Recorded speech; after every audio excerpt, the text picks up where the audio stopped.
अभी 2-3 दिन पहले रिजल्ट आया एलएलबी थर्ड सेम का।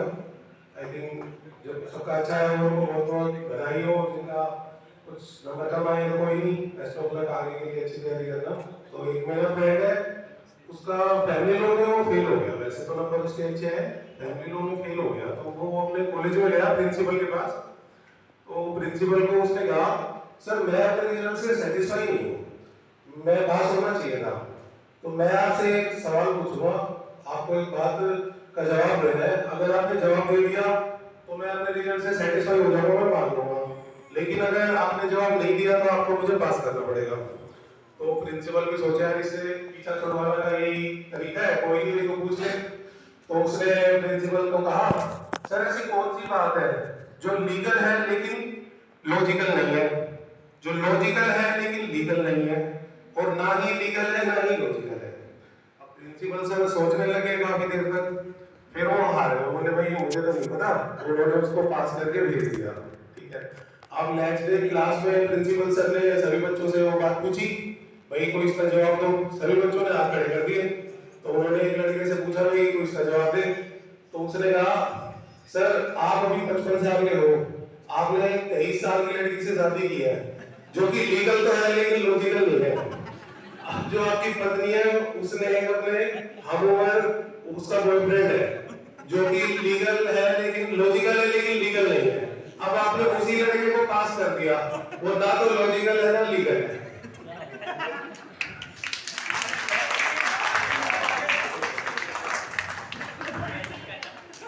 अब एक मेरा फ्रेंड था, वो क्लासेस चल रही थी उसकी एकेडमी की, तो एक दिन क्लास में उसके सर ने उसको बोला कि भाई ये एक संतरा है, अगर किसी को देना है तो ये कैसे दोगे आप?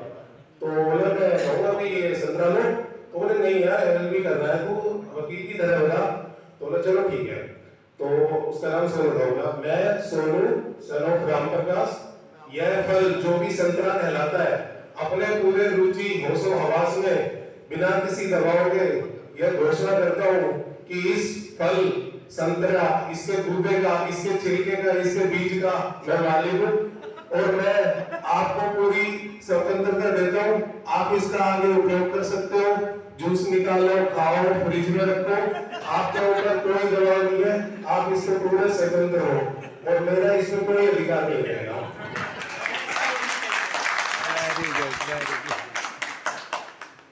अभी फरवरी लास्ट मंथ वैलेंटाइन डे गया है, तो 13 फरवरी को मैं गिफ्ट शॉप पे गया, वहां पे एक वकील साहब मुझे मिले, तो मैंने देखा वो 40 वैलेंटाइन डे कार्ड ले रखे उन्होंने, और सब पे पीछे लिखा है भेजने वाले एक जगह पे तुम्हारा जन्मदिन शाम को मिलेंगे, thank you and miss you, सभी कार्ड में एक लाइन लिखा है। तो मैंने उनसे पूछा सर ये क्या कर रहे हो आप, इतने सब पे एक लिखवा रहे हो, एक ही जैसी लाइन? तो बोले पिछले साल मैंने ना इसी टाइप के 20 कार्ड अपनी कॉलोनी में बांटे थे, 1-2 महीने के बाद 4-5 डाइवोर्स केस आ गए, इस साल भी कुछ से आई रहेंगे, धंधे में सब जाएगा। आजकल डाइवोर्स केस भी बहुत ज्यादा हो रहे हैं, काफी लोग हैं जो स्पेशलिस्ट लिखते हैं कि हम डाइवोर्स में स्पेशलिस्ट हैं। तो एक वकील थे डाइवोर्स स्पेशलिस्ट, तो मेरे को मिले, तो मैंने उनसे पूछा भी आपने अब तक कितने ऐसे केस करा दिए हैं डाइवोर्स के? तो बोले मैंने अब तक 50 केस करा दिए हैं।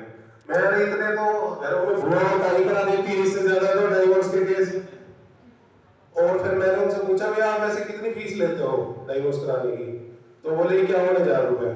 बस पंडित जी शादी कराते हैं तो 1100 रुपए लेता है शादी करवाने के, आप तुड़वा लेंगे 51,000 रुपए ले रहे हो। तो बोले भैया क्या करें, सस्ते काम का तो नतीजा यही है, सस्ता काम तो करा नहीं होता है। देखिए वकील और एडवोकेट जो भी अपना प्रोफेशन है, काफी बहुत ही अच्छा प्रोफेशन है, कोई भी इतनी आसानी से नहीं बन सकता, इसके लिए काफी मेहनत करनी पड़ती है। आगे जाके वकील जज इनकी लाइफ में काफी फनी इंसिडेंट भी होते हैं। तो एक केस चल रहा था, वहां पे जज कार्रवाई सुन रहा था, तो वकील ने कहा जज को सर कानून की किताब के पेज नंबर 15 के अनुसार इस मुजरिम को रिहा कर देना चाहिए। तो जज ने कहा किताब पेश की जाए, तो किताब उनके सामने पेश की गई, उन्होंने 15 पेज पढ़ा, तो उसमें 500 के 20 नोट थे।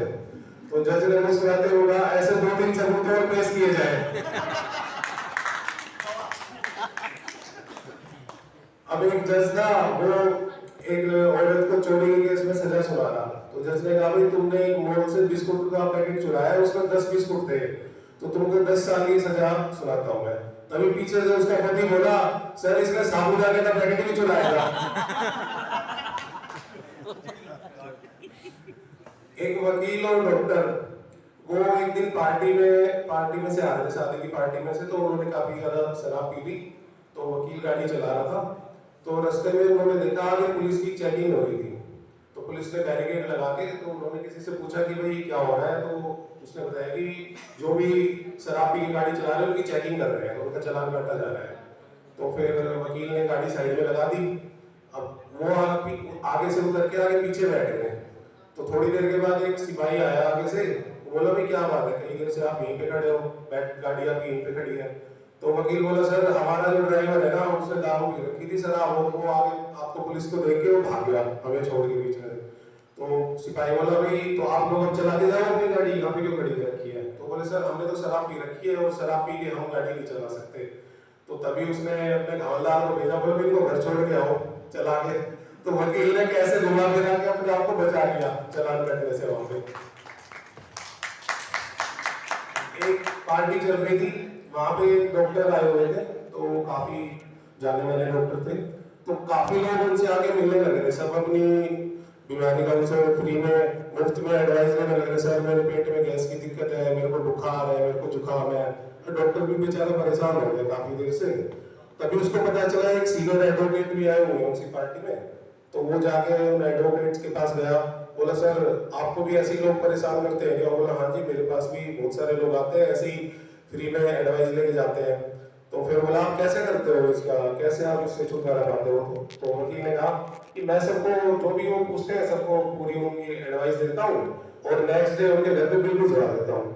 तो डॉक्टर ने सोचा ठीक है ये तरीका सही है। तो नेक्स्ट डे डॉक्टर भी अपने घर पे जाके 4-5 लोगों को बिल भिजवाया तैयार करके, जो भी उससे रात को पूछ रहे थे।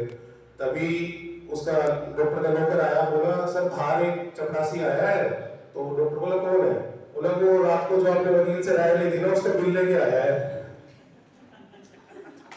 अभी मैं आप सबसे एक चीज पूछना चाहता हूँ, मुझसे किसी ने पूछी थी, मैं जल्दी कर रहा हूँ, मुझे तो इसका जवाब मिला नहीं।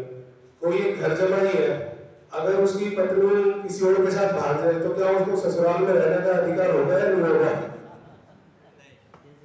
Thank you very much.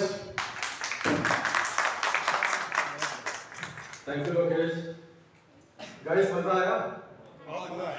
आवाज तो आई थी एक बार भाई जोरदार